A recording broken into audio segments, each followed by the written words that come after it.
అందరికీ నమస్కారం. ఇప్పుడు మనతో మనం ప్రెగ్నెన్సీ వచ్చి బేబీని తీసుకునే వాళ్ళు వాళ్ళ ఎక్స్పీరియన్స్ మనతో షేర్ చేసుకుంటున్నారు. ఇది ఇక్కడ వచ్చిన వాళ్ళకి కామన్గా నాకు ఈ ఒక బయట అందరికీ ఏదో ఒక ప్రెగ్నెన్సీ వచ్చేసింది, ఏదో ఒక బిడ్డ పుట్టేసింది, అక్కడికి అయిపోతుంది. కానీ మనకి మంచి బిడ్డనే కావాలి.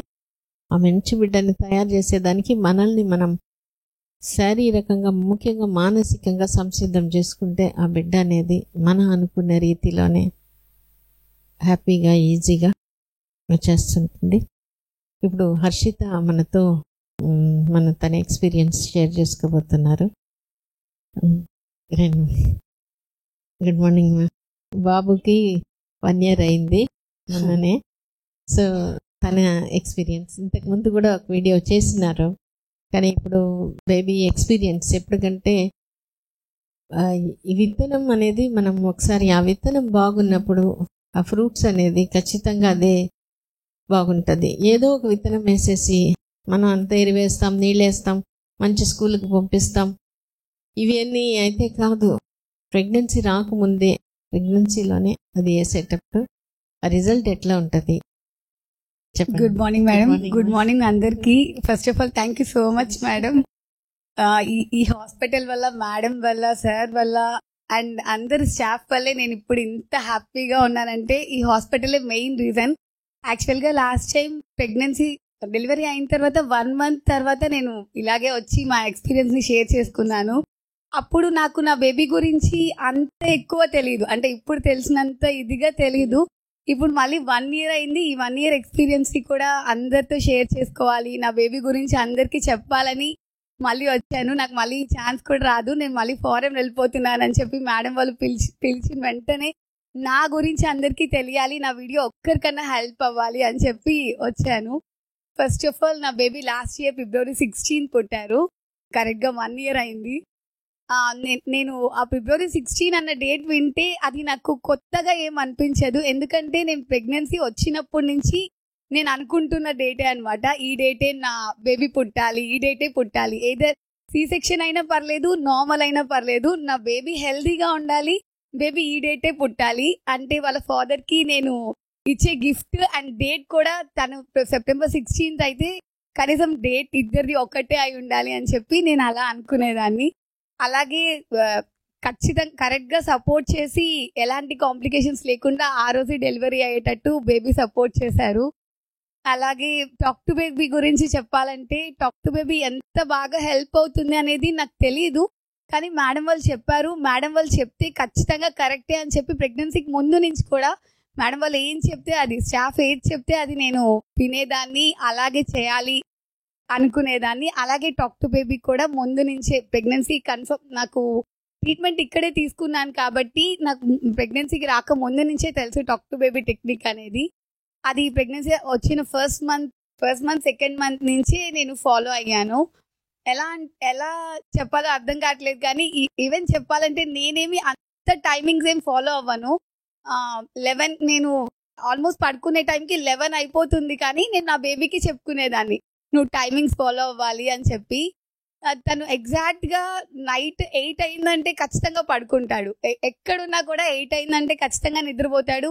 మార్నింగ్ 5కి లేస్తాడు. ఆ టైమింగ్స్ అనేది ఎవరితో, అంటే పక్కన వాళ్ళ కిడ్స్ని ఎవరిని చూసినా నైట్ మా బాబు 12కి పడుకుంటాడు, 1కి పడుకుంటాడు అని చెప్తుంటారు, కానీ నాకు అలాంటి ప్రాబ్లం ఏం లేదు. నైట్ 8కి పడుకుంటాడు, మార్నింగ్ అయితే 5 or 6 కల్లా ఖచ్చితంగా లేసేస్తాడు. ఇది టాక్ టు బేబీలో నా బేబీ నా మాటలు ఎంత బాగా విన్నాడు అనేది చాలా మీకు కనిపిస్తుంటుంది.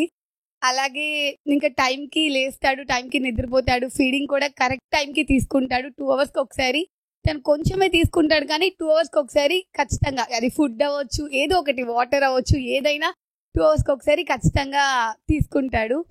అలాగే చాలా హెల్దీగా ఉండాలని ఎక్కువ చెప్పుకునేదాన్ని.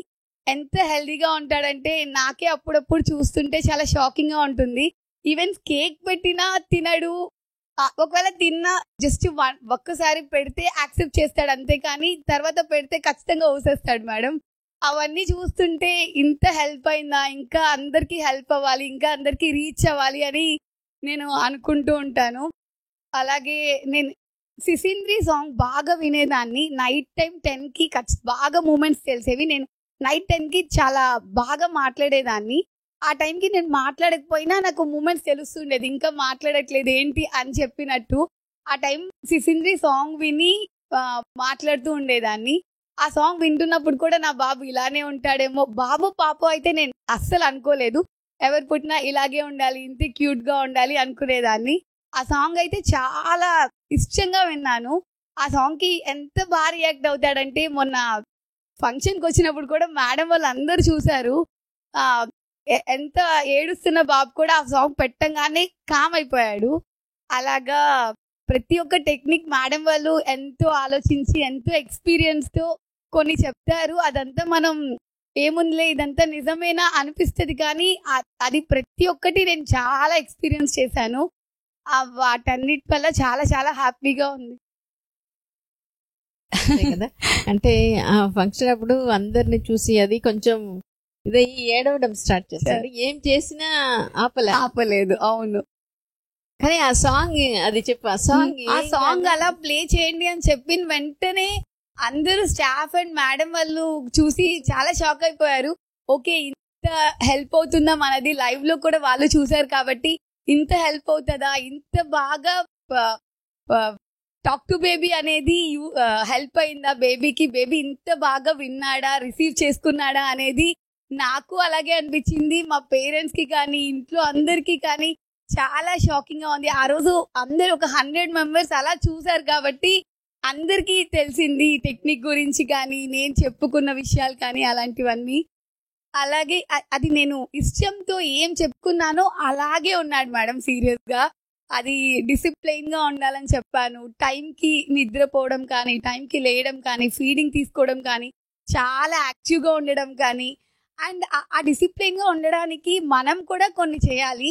అంటే నేను కూడా టైమింగ్స్ ఖచ్చితంగా ఫాలో అవుతాను మేడం. ఎందుకంటే పిల్లల్ని బయటికి తీసుకెళ్లాలంటే నేను వాడి టైం ఇదే, నేను ఈ టైం వరకే వస్తాను అని చెప్పేస్తాను. సో ఒక్కొక్క రోజు ఒక్కొక్క టైమింగ్ తనకి అలవాటు చేస్తే తను కూడా డిస్టర్బ్ అవుతాడని చెప్పి మనకు కూడా అంత డిసిప్లైన్ గా పెంచితేనే వాళ్ళు డిసిప్లైన్ గా ఉంటారు. సో ఇలాంటి వాటికి మదర్స్ మెయిన్ రోల్ మనం ఇవ్వాలి. వాళ్ళు ఉండట్లేదు, మనం చెప్పినట్టు వినట్లేదు, ఈ టైంకి నిద్రపోవట్లేదు అంటే మనం కూడా దానికి సపోర్ట్ చేయాలి. మనం కూడా వాళ్ళ టైమింగ్స్ కి అలాగే ఉండాలి. ఎక్కడికి వెళ్ళినా ఏం చేసినా వాళ్ళ టైమింగ్స్ వాళ్ళ గురించి ఆలోచిస్తే వాళ్ళు కూడా అలాగే మనం చెప్పినట్టు వింటారు. నువ్వు నైట్ టైం బాబు ఫీడింగ్ లేడా, లేదా లేచి ఫీడింగ్ తీసుకొని ఏడుస్తాడు మేడం.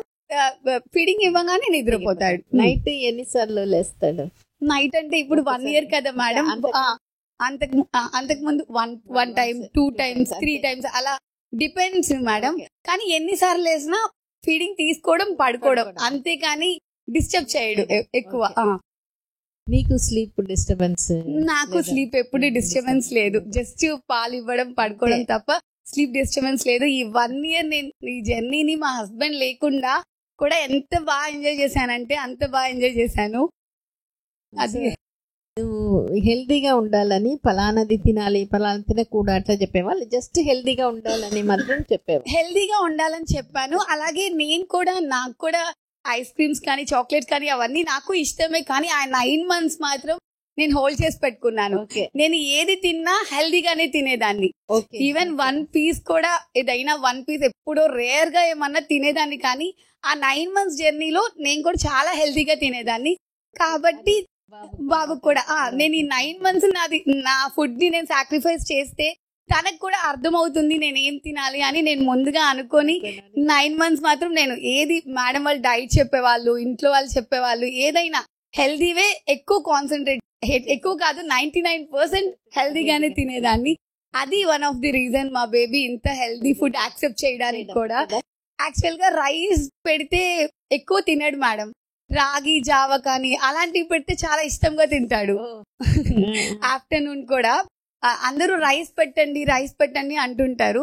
ఎందుకు మీరు అలా చెప్తున్నారు? రైస్ అందరూ మానేసి రాగి మిల్లెట్స్ కి వెళ్ళండి అంటారు కదా, వీడు ఇంకా మిల్లెట్స్ తింటున్నాడు, మీరు ఎందుకు అలా చెప్తారు అని చెప్తాను నేను. రైస్ తింటాడు కానీ అంత ఇష్టంగా అంత యాక్సెప్ట్ చేయడు. కానీ మిల్లెట్స్ ఏది పెట్టినా చాలా ఇష్టంగా యాక్సెప్ట్ చేస్తాడు, చాలా బాగా తింటాడు. మిల్లెట్స్ ప్రెగ్నెన్సీలో తిన్నాను మేడం. రాగి ఎక్కువ తీసుకునేదాన్ని, రాగి రోటీ కానీ రొట్టె కానీ అలాంటివి తినేదాన్ని. అదే ఇష్టంగా ఇష్టంగా తినేది. ఏది తిన్నా హెల్దీవి ఊరికే తినేసామని కాకుండా ఇష్టంగా తినేదాన్ని. ఓకే, నా బేబీకి ఇవన్నీ వెళ్ళాలి, హ్యాపీగా ఉండాలి, హెల్దీగా ఉండాలి. అలాగే సి సెక్షన్ గురించి కూడా అందరికి చాలా డౌట్స్ ఉంటాయి. ఈవెన్ నాకు సి సెక్షన్ అయింది. ఎంత హెల్దీగా ఉన్నానంటే కంపారిజన్స్ కాదు కానీ చాలా నార్మల్ అయిన వాళ్ళు ఎలా ఉన్నారో నేను కూడా అలాగే ఉన్నాను మేడం. అంతే త్వరగా రికవర్ అయిపోయాను. 1 month 20 days కల్లా నా బేబీ పనులు కానీ నా పనులు కానీ నేను అంతే ఈజీగా చేసుకుంటున్నాను. చాలా సంతోషం. అంటే నేను ఎప్పుడు చెప్తుంటాను, 9th month వచ్చేటప్పుడు బేబీ ఫీడింగ్ బాగా తీసుకోవాలి, నైట్ నిద్రపోవాలి, ఇది రెండు కానీ బాగా చేసేసుకుంటే పెంచడం కష్టం లేదని. చాలా కరెక్ట్ మేడం. మదర్హుడ్ ని ఎంజాయ్ చేయాలి అంటే మనం ముందు నుంచి ప్లాన్ చేసుకోవాలి. ప్రెగ్నెన్సీ రాక ముందు నుంచే కూడా మనం ఇంకా అనుకుంటే ఇంకా చాలా హెల్ప్ అవుద్ది. Pregnancy throughout the pregnancy time కూడా నేను చాలా ఎంజాయ్ చేశాను. ఎలాంటి కాంప్లికేషన్స్ లేకుండా చాలా రిలాక్స్ గా ఉండేదాన్ని, హ్యాపీగా ఉండేదాన్ని. మేడం వాళ్ళు చెప్పిన డైట్ కానీ, ఎక్సర్సైజెస్ కానీ, వాకింగ్ కానీ చాలా హ్యాపీగా రిలాక్స్ గా చేసుకునేదాన్ని. ఈ టైంలో రెస్ట్ తీసుకోవాలి, నాకు నీరసంగా ఉంది అలా ఎప్పుడు అనిపించలేదు. చాలా హ్యాపీగా రిలాక్స్ గా అయిపోయిందంటే ముందు నుంచి మీరందరూ ప్లాన్ చేసుకొని నేను కన్సీవ్ అయ్యాను. అది నాకు చాలా హెల్ప్ అయింది. ఓకే, అందరూ 2 years ప్లాన్ లేదు, 1 year ప్లాన్ లేదు అలా అంటారు కానీ ఓకే అయ్యాక ఎలా చేయాలి, ప్రెగ్నెన్సీ వచ్చాక ఎలా చేయాలి అనే థాట్స్ ఎవరికి ఉండవు. అది మేడం వల్లే నేను బాగా తెలుసుకున్నాను.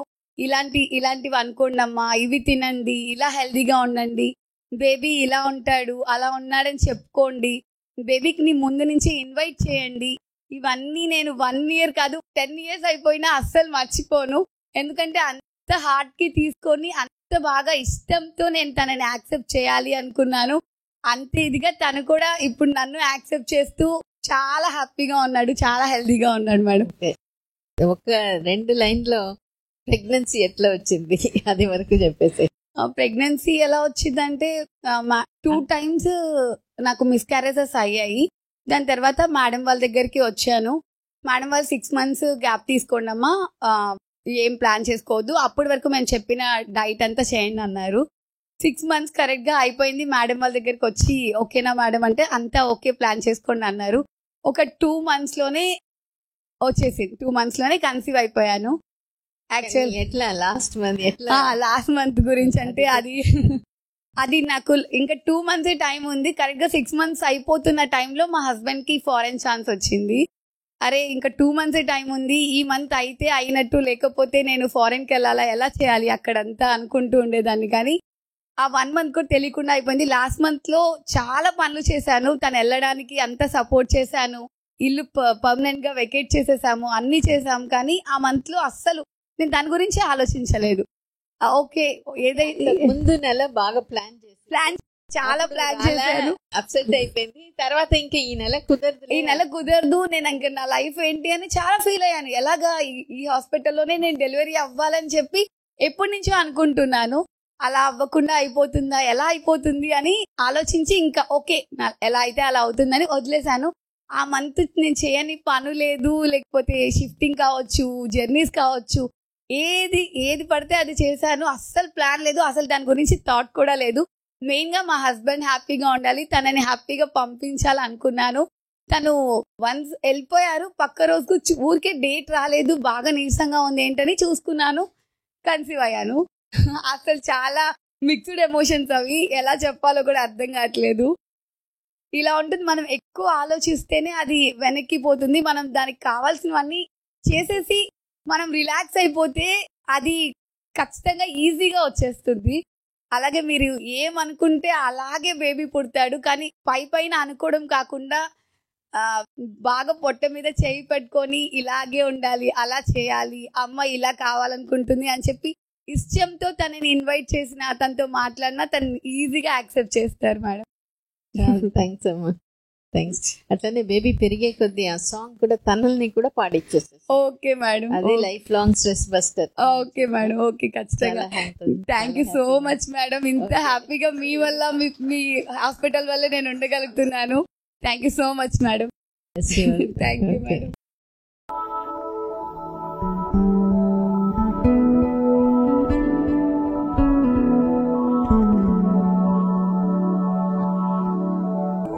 you.